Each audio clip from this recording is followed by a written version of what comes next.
లీడర్ల మీద పాయరంతోని ఆళ్లకు గుళ్ళు కట్టించిన అభిమానులనెందర్నో చూసినాం. ఇక అట్లనే సోనియమ్మ మీదున్న పాయరంతోని సిరిసిల్ల జిల్లా ఎల్లారెడ్డిపేట కాడున్న కాంగ్రెస్ లీడర్లు సుతం మేడంకు గుడిని కట్టించిండ్రు. తెలంగాణ దశాబ్ది వేడుకల పేరు మీద నిన్న ఓపెనింగ్ కూడా చేసిండ్రు. ఆడున్నోళ్ళందరికీ స్వీట్లను సుత వంచి పెట్టిండ్రు. ఎన్నో ఏండ్ల కలైన తెలంగాణ రాష్ట్రాన్ని ఇచ్చిన తల్లి సోనియమ్మకు ఊళ్ళే గుడి కట్టుడు ఎంతో సంబరంగా ఉన్నదని చెప్పుకొచ్చిండ్రు లీడర్లు.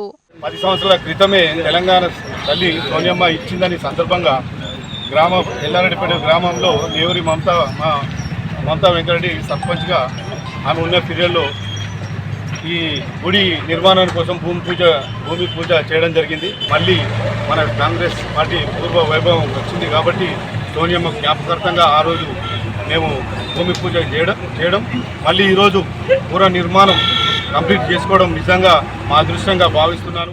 గదన్నట్టు ముచ్చట. రాష్ట్రం వచ్చినప్పుడే గుడి పనులు షురు చేసిండ్రట. కానీ కాంగ్రెస్ పార్టీ అధికారంలో లేకపోయే వరకు పని పెండింగ్ లో పడ్డదట.